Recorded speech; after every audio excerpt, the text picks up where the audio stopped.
A backhoe bit into the ground at 218 Arch Street in Philadelphia, and a human skull rolled out onto the dirt. Someone photographed it. Someone else said the bones were being hauled toward a landfill. This was a luxury condo site, across from the Betsy Ross House. The official record was clear. These people had been moved in 1860. The paperwork said the cemetery was empty. The ground said otherwise. And it wasn't a few graves, it was hundreds. What came up in that pit was the version of the founding era. Nobody carved into a monument. It gets worse. Let's start with what actually happened, because the story is stranger than any single skull. In 2016, developers began clearing a lot in Old City, one of the oldest neighborhoods in America. This is tourist ground, cobblestones, colonial brick. The whole polished founding-era brand sits within a few blocks of this site. The plan was ordinary. Dig a foundation, pour concrete, raise an apartment building with 116 units, sell the address. Nobody expected the ground to fight back. Then the digging started turning up coffins. Not one, not two.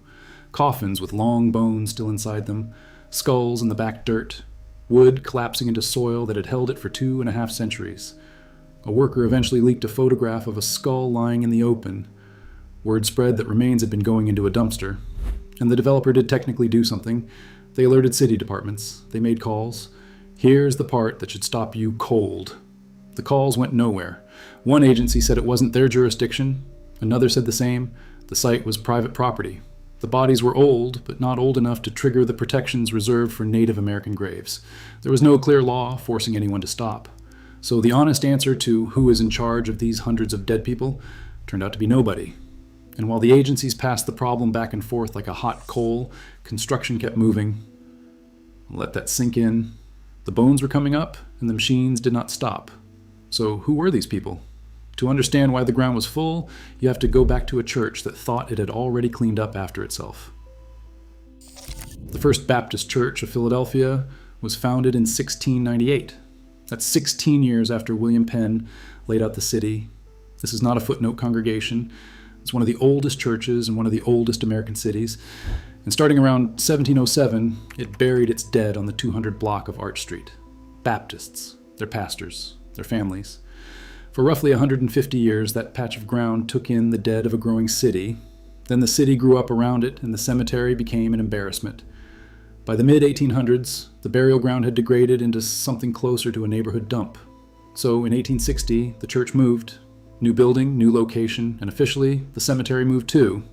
The bodies, the record says, were relocated to Mount Moriah Cemetery across town. Case closed. The lot was sold. A hat factory went up. Then other factories. Then a car repair shop. Then a parking lot. A century and a half of ordinary city life stacked on top of ground everyone believed was empty. Everyone was wrong, because when you actually read how that 1860 relocation happened, the story falls apart in your hands.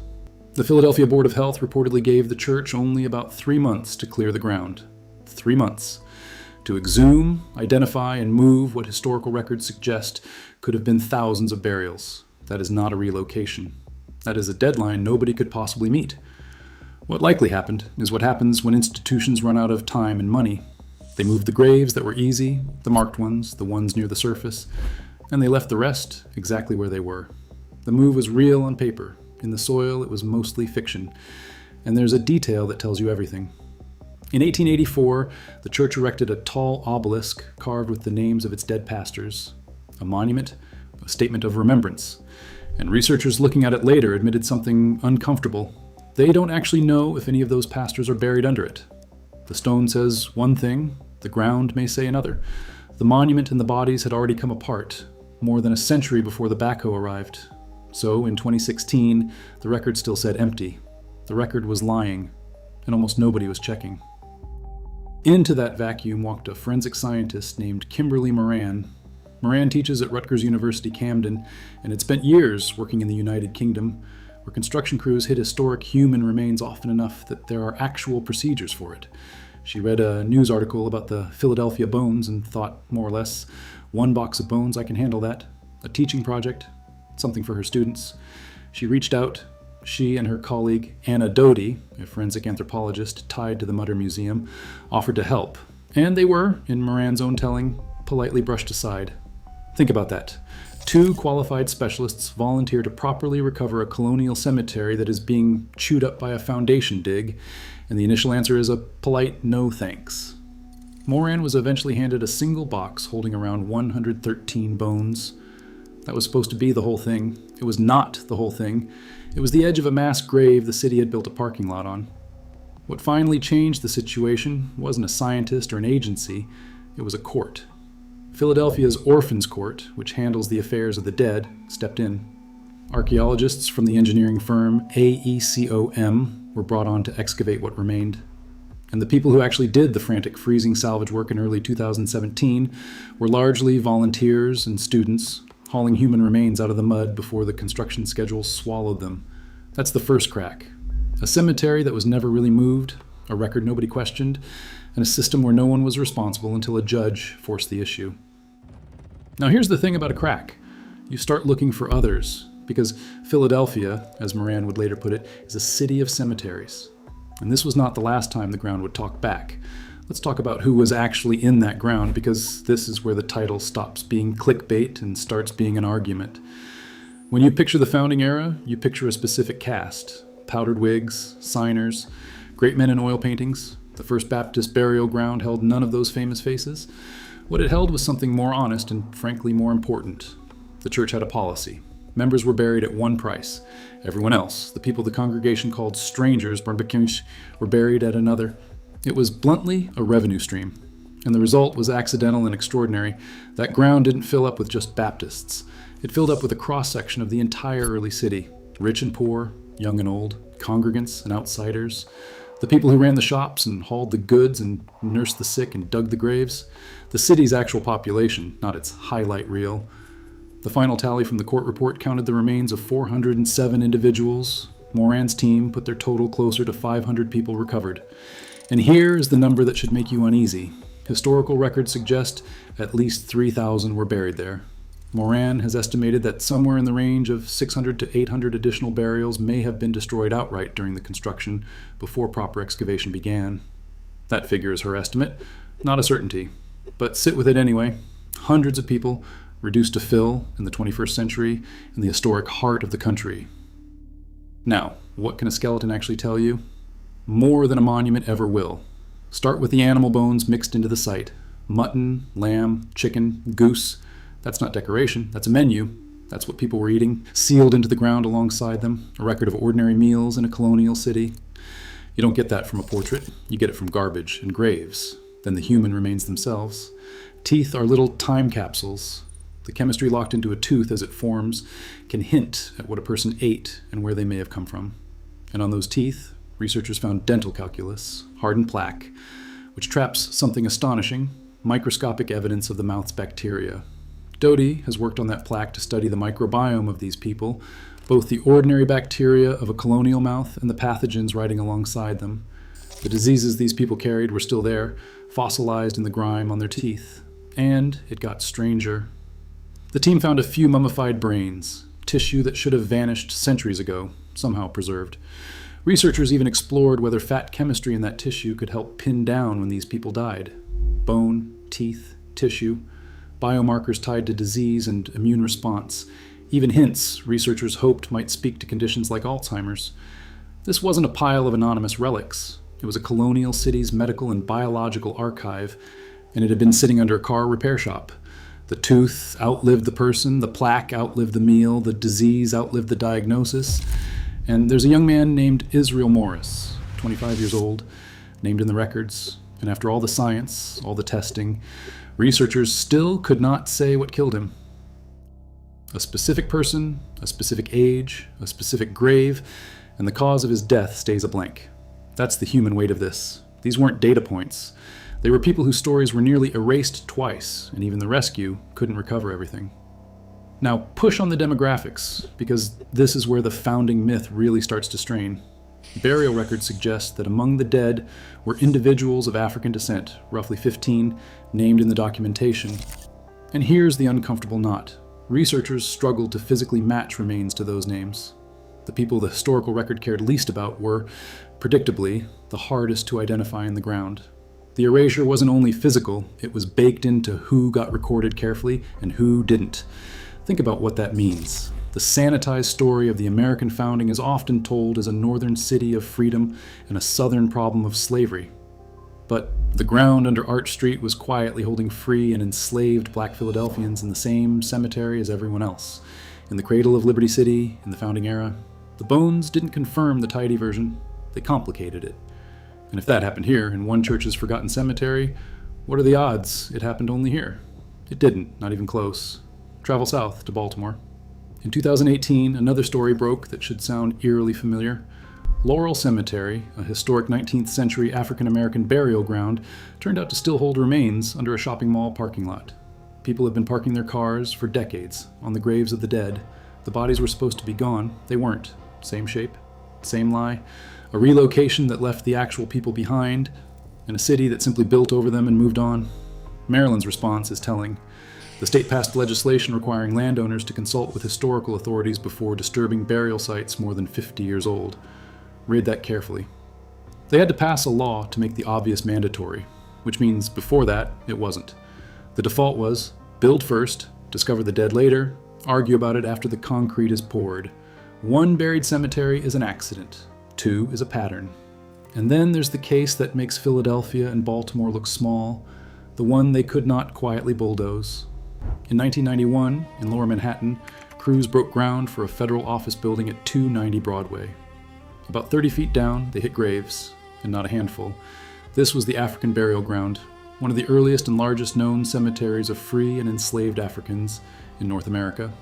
Historical estimates run to some 15,000 people buried across that ground over the colonial era.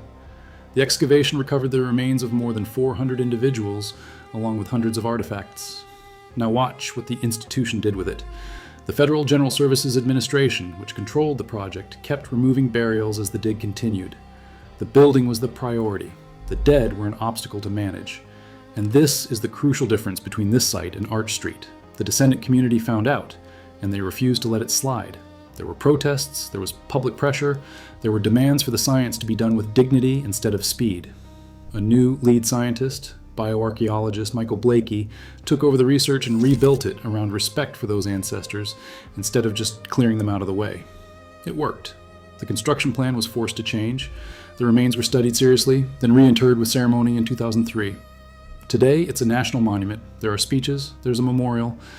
But hold on to the mechanism, because it's the whole point. The system did not stop on its own. It stopped when people made it a scandal. The difference between a monument and a parking lot was not the evidence. The evidence was the same in Baltimore and Philadelphia and New York. Forgotten dead, still in the ground, in the path of development. The difference was who was willing to fight and how loudly. That's the pattern. The tidy version of history does not want you to hold in your hand all at once. Because once you see 3 cities doing the same thing, it stops feeling like bad luck and starts feeling like a system. And the system has a signature. It builds on the dead, and it builds especially easily on the dead it has already decided not to remember. Which brings us to the most disturbing sight of all, and it's back in Philadelphia, and children play on top of it every single day. Under Wecaco Playground in the Queen Village neighborhood lies the Bethel Burying Ground. This was a burial ground for black Philadelphians, connected to the historic Bethel African Methodist Episcopal community, and the estimates of how many people are down there are staggering. Somewhere between 3,000 and 5,000 burials, packed into a small plot, in some cases with graves stacked on top of earlier graves as the ground filled and fresh soil was layered over the dead. Burials there ended in the 1860s. Then the site was neglected, used for storage, sold off, and eventually turned into a public park. A playground went up, swings, a recreation center, a place for kids. Directly over thousands of the dead, and this is the detail that will stay with you. When researchers investigated, they found a surviving gravestone. It named a woman, Amelia Brown. It gave her age, 26. Aged 26 in the year 1819. One name out of thousands that the earth refused to fully swallow. This wasn't lost to the mists of time. The records existed. It took independent research, including years of dogged work by historian Terry Buckaloo, and pressure from community groups like the Avenging the Ancestors Coalition, to force the city to formally acknowledge what was underneath the play equipment. The dead didn't hide. People just stopped saying their names and poured a playground over the silence. Nobody had to burn a document to make Bethel disappear. They just built on top of it and looked away. And now you have to ask the harder question. Why does this keep happening? Why is the default setting of the American city to pave over its own dead? Part of the answer is a loophole, and it's still open. On private land, for historic graves that don't fall under Native American protections, there has been no clear, forceful legal requirement to stop construction the moment human remains appear. That's the gray area Moran has warned about publicly, and she's warned that it isn't resolved. The thing that let 218 Arch Street happen wasn't a villain in a boardroom deciding to desecrate a cemetery.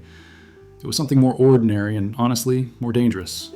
It was a rule book written so that no single person ever has to be the one who stops the machine.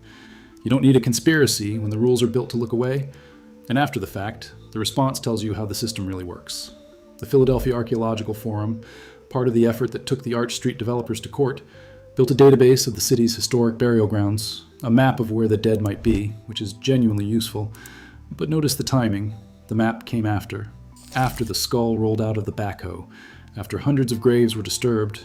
The correction always seems to arrive one disaster too late, when the concrete is already curing. Now step back and look at the monuments themselves, because this is the deepest part of the story. Remember that 1884 obelisk carved with the names of pastors who may not lie beneath it. That's not a one-off oddity. That's the whole machine in miniature. We build the marker and we lose the body, and then we let the marker stand in for the truth. The polished founding era we sell to tourists is full of markers like that. Clean facades, confident plaques, a story with the sharp edges filed off. I want to be careful here, because this is the argument, not a proven fact. And you deserve to know the difference. I'm not telling you that the tidy story of the founding was a deliberate lie. It wasn't invented out of nothing. But keeping a story that clean requires a specific kind of forgetting. It requires the strangers to fall out of the record. It requires the enslaved to be hard to name. It requires a cemetery to become a parking lot, and a burial ground to become a playground, and a relocation to be true on paper and false in the dirt. The clean version of history isn't exactly a lie, it's a subtraction. And Arch Street is what it looks like when the subtracted numbers come back up out of the ground and refuse to stay quiet. Across the street, tourists photograph the Betsy Ross House. It's a good story, the flag, the seamstress, the tidy origin. And while they take those pictures, the people who actually built and populated that city were sitting in cardboard boxes in a Rutgers lab, waiting years to be put back in the earth. Myth on one side of the street, the subtracted reality on the other, 50 feet apart. So what happens when the subtraction gets dug back up? Not a reckoning, something quieter. In July of 2024, after a legal fight that stretched roughly 7 years, nearly 500 people from the First Baptist burial ground were finally reburied at Mount Moriah Cemetery. A Philadelphia Orphans Court judge, Matthew Carafiello, had set the terms, deciding how the developer had to proceed and permitting the Rutgers team to study the remains before they went back into the ground. And here's a small, brutal detail from the process. Some tiny bone segments were destroyed by the DNA sampling itself. To learn who these people were, science had to consume a little of what was left of them. The rescue was not clean either. You'd think the reburial would be the happy ending. It wasn't quite. Even the reinterment drew fresh objections about how the research and the burial had been handled. There was no ribbon cutting where everyone agreed the wrong had been made right. There was a court order, a cemetery plot, and lingering unease. And notice what did and did not change across all these sites. Maryland passed a law. Philadelphia built a database. New York got a national monument and a ceremony. Real things, genuinely better than nothing. But the core loophole that let a backhoe chew through a colonial cemetery on private land, still there, still open. The system didn't collapse and confess. It adjusted, a statute here, a spreadsheet there, a respectful reburial to close the file. The old story didn't lose, it changed clothes. There was no grand apology because in a story like this, there's rarely a single villain to demand one from. There's inertia, there's a developer on a schedule, there's an agency with a narrow mandate, there's a rulebook that lets everyone off the hook, and there's a country that would genuinely rather photograph the flag than count the graves under the parking lot. No one had to hide these people. Forgetting did the work, and the law let it, which leaves us with the part that should keep you up at night. Under 218 Arch Street, even now, the recovered remains are only a fraction of what the records say was buried there. Thousands may still be down there, sealed beneath a luxury apartment lobby, people going up and down in the elevator, over ground nobody will excavate. Under Wekaco Playground, thousands more. Under the swings, under a Baltimore Mall's parking lot, the accidental dead of another relocation. And those are only the ones we've stumbled onto. We know the pattern is real. What we don't know is how many other lots, parks, garages, and foundations across this country are standing on the same kind of silence. How many the cemetery was moved in 18 whatever entries and old ledgers are true on paper and false in the soil. How many relocations were really just 3-month deadlines and a decision to leave the hard graves where they lay. That's the mystery that doesn't close. Not who these particular people were, though that matters. The open question is bigger and colder. How much of the founding era is still underground, mislabeled as gone, waiting for the next backhoe to prove the record wrong? So picture the ending the way it actually is. Not a monument, not a resolution. Picture a storage box under fluorescent light in a New Jersey lab. Inside it, the long bones of someone who lived in the founding city, someone who ate mutton and carried disease in their teeth and was buried by people who once knew their name. Picture that box, waiting 7 years for a plot of ground. Picture the luxury building humming above the place they were dug out of, tenants who have no idea. And picture the street outside, where the tour groups gather to photograph a tidy story, 50 feet from where the untidy one was hauled up in pieces and quietly, respectfully, put back in the dark. The founders we were taught to remember got the marble.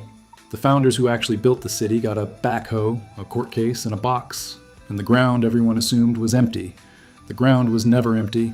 We just stopped looking and called that history.